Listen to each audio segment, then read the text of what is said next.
नमस्कार. Cook with Sneha लांबरेमध्ये तुम्हा सर्वांचे अगदी मनापासून स्वागत आहे. फ्लावरची भाजी म्हटलं की जवळपास सगळेच फ्लावरची भाजी खायला नाका मुरडतात. विशेषतः मुलं तर फ्लावरची भाजी खायला मागतच नाही. पण आज मी तुम्हाला फ्लावरची एक छान अशी चवदार आणि आगळी वेगळी रेसिपी तयार करून दाखवणार आहे, जी तुमच्या घरातील सर्व सदस्यांना खायला फारच आवडेल आणि तुमच्या मुलांना सुद्धा खायला फार आवडेल. रोज रोज भातासोबत वरण खायचा कंटाळा आला असेल तर तुम्ही ह्याला भातासोबतही एन्जॉय करू शकता आणि चपाती तसेच वेगवेगळ्या प्रकारच्या भाकरींसोबतही तुम्ही ह्याला खाऊ शकता. चला तर मग वेळ वाया न घालवता लगेचच आपण आपल्या आजच्या या चविष्ट रेसिपीला सुरुवात करूया. तर इथे गॅसवर ह्या कढाईमध्ये मी पाणी गरम करायला ठेवलंय. आता ह्या पाण्यामध्ये मी अर्धा चमचा मीठ आणि सोबतच पाव चमचा हळद घालून मिक्स करून घेणार आहे. यानंतर इथे मी ही वजनी प्रमाणात 400 ग्राम फ्लावर घेतलीये. आता ही सगळी फ्लावर मी ह्या पाण्यामध्ये उकडायला घालणार आहे.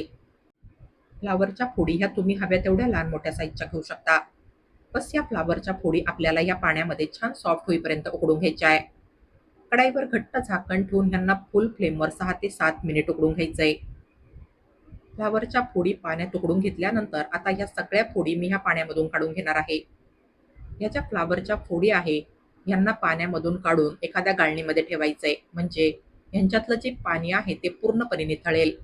अशी ही फ्लावर हळद मिठाच्या पाण्यामध्ये उकडून घेतली तर एक तर ही शिजून छान सॉफ्ट होते आणि अगदी आतपर्यंत छान स्वच्छही होते आणि हिला येणारी जी एक विशिष्ट प्रकारची स्मेल असते ती देखील ह्याच्याने नाहीशी होते. आता ही जी उकडलेली फ्लावर आहे हिला मी जरा वेळ निथळण्यासाठी बाजूला ठेवून देणार आहे. यानंतर आता इथे गॅसवर ठेवलेल्या या तव्यावर मी सुरुवातीला अगदी थोडंसं तेल घालणार आहे.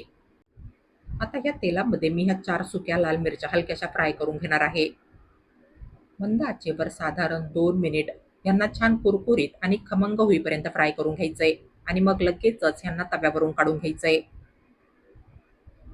यानंतर आता ह्या तव्यावर मी 10 ते 15 लसणाच्या पाकळ्या अशा ह्या थोड्याशा तेलामध्ये फ्राय करून घेणार आहे.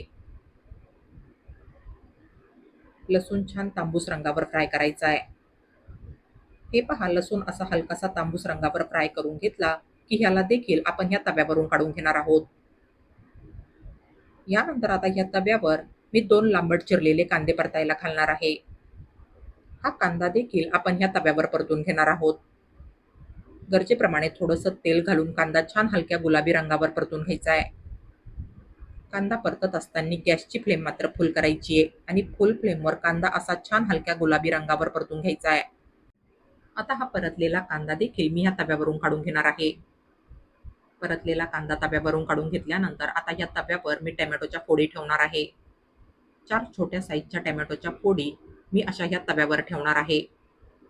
अशा पद्धतीने टोमॅटोच्या अर्ध्या-अर्ध्या फोडी करून तव्यावर ठेवायच्या आहे आणि थोडंसं तेल घालून ह्यांच्यावर झाकण ठेवून मीडियम फ्लेमवर एका बाजूने छानपैकी भाजून घ्यायचंय. यांची एक बाजू अशी मीडियम फ्लेमवर साधारण 6 ते 7 मिनिट भाजायची आहे.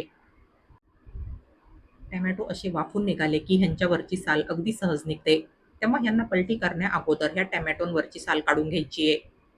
हे पहा, तुम्ही ते पाहू शकता, टोमॅटोंच्या वरची साल अगदी सहज निघते. सगळ्या टोमॅटोंच्या वरची साल काढून घेतली की ह्यांना पलटी करायचंय आणि ह्यांना पलटी केल्यानंतर पुन्हा तव्यावर थोडंसं तेल घालून ह्यांची दुसरी बाजू मीडियम फ्लेमवर झाकण ठेवून शिजवून घ्यायची आहे. मीडियम फ्लेमवर 5 ते 6 मिनिट ह्यांची दुसरी बाजू अशी भाजून घेतली की मग टोमॅटोच्या सगळ्या स्लाइस तव्यावरून काढून घ्यायच्या आहे. अशा ह्या टोमॅटोच्या स्लाइस तव्यावर भाजून घेतल्याने एक तर या शिजून छान सॉफ्ट होतात आणि दुसरं म्हणजे ह्यांचा तव्यावर भाजून छान खमंग सुगंध येतो. तर हे पहा, आपल्या ह्या टोमॅटोच्या सगळ्या स्लाइस तव्यावर भाजून छान खमंग झाल्या आहे. आता हा जो आपण सुरुवातीला लसूण आणि सुक्या लाल मिरच्या भाजून घेतल्या होत्या, ह्यांना मी ह्यांच्यासोबत चवीप्रमाणे अर्धा चमचा मीठ घालून कुस्करून घेणार आहे. हे पहा, ह्यांना असं हाताने छानपैकी कुस्करून बारीक करायचंय. मिरच्या भाजून छान कुरकुरीत होतात आणि लसूण भाजून छान सॉफ्ट होतो. तेव्हा हे दोन्ही जिन्नस मिठासोबत हातानेच अगदी छानपैकी कुस्करले जातात. हे पहा, यांची अशी अगोदर जाडसर चटणी तयार करून घ्यायची आहे. आता ह्याच्यामध्ये मी तव्यावर भाजलेल्या सगळ्या टोमॅटोच्या स्लाइस घालणार आहे. टोमॅटोच्या फोडी सुद्धा अशा हातानेच कुस्करून घ्यायच्या आहे. टोमॅटो कुस्करून असा बारीक करून घेतला की मग उकडलेल्या फ्लावरच्या फोडी ह्यामध्ये घालायच्या आहे आणि ह्यांना सुद्धा हाताने कुस्करून बारीक करून घ्यायचंय. तुम्हाला जर ही सर्व सामग्री अशी हाताने कुस्करणं कठीण वाटत असेल, तर तुम्ही ह्यांना खलबत्त्यामध्ये घालून कुटून घेऊ शकता. तसं तर आपण हे सर्व जिन्नस छान असे सॉफ्ट शिजवून घेतले, तेव्हा हे हातानेच अगदी सहज कुस्करले जातात. यानंतर आता ह्याच्यामध्ये मी परतून घेतलेला कांदा घालणार आहे. कांद्यासोबतच थोडीशी बारीक चिरलेली कोथिंबीर ह्यामध्ये घालायची आहे. आता हा घातलेला कांदा आणि कोथिंबीर ह्याच्यामध्ये छान अशी एकसारखी मिक्स करून घ्यायची आहे. तर अशा पद्धतीने आपण हे फ्लावरचं भरीत ह्या ठिकाणी तयार केलंय. आता हे जे फ्लावरचं भरीत आहे ह्याला तुम्ही हवं तर असंच देखील खाण्यासाठी सर्व्ह करू शकता. पण या भरताचा सुगंध आणि टेस्ट अजूनच जास्त वाढवण्यासाठी मी ह्याच्यावरतून एक छान असा खमंग तडका घालणार आहे.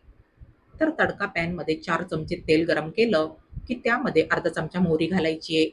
अर्धा चमचा जिरं घालायचंय आणि जिरं मोहरी तेलामध्ये मस्तपैकी तडतडली, की मग गॅस बंद करायचा आहे आणि छोटा अर्धा चमचा लाल तिखट फोडणीमध्ये मिक्स करून तयार केलेला गरम-गरम तडका असा या भरतावर घालून मिक्स करून घ्यायचा आहे. या तडक्यामुळे तर ह्या भरताची चव आणि सुगंध कित्येक पटीने वाढतो. नेहमी फ्लावरची त्याच प्रकारची भाजी खाऊन बोर झालात, तर असं हे फ्लावरचं भरीत तुम्ही नक्की ट्राय करून बघा.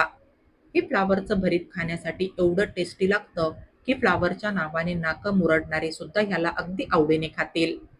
तुमच्या मुलांना सुद्धा हे असं खमंग आणि चवदार फ्लावरचं भरीत खायला फारच आवडेल. रोज-रोज भातासोबत जर तुम्हाला वरण खाऊन कंटाळा आला असेल, तर तुम्ही हे तयार केलेलं फ्लावरचं भरीत भातासोबत सुद्धा खाऊ शकता. भातामध्ये मिक्स करून सुद्धा हे भरीत खायला फारच छान लागतं. चपाती आणि वेगवेगळ्या प्रकारच्या भाकरींसोबत सुद्धा तुम्ही हे फ्लावरचं भरीत खाण्यासाठी सर्व्ह करू शकता. तर माझ्या या रेसिपीप्रमाणे तुम्ही असं खमंग आणि चवदार फ्लावरचं भरीत एकदा नक्की ट्राय करून बघा आणि तुम्हाला माझी आजची ही रेसिपी आवडली असेल, तर प्लीज माझ्या या रेसिपीला लाईक आणि जास्तीत जास्त शेअर करा आणि अशाच नवनवीन आणि पारंपरिक रेसिपीज बघण्यासाठी माझ्या या चॅनलला सबस्क्राईब करा. चला तर मग भेटूया पुढील रेसिपींमध्ये. तोपर्यंत हेल्दी खा आणि हेल्दी रहा. Take care.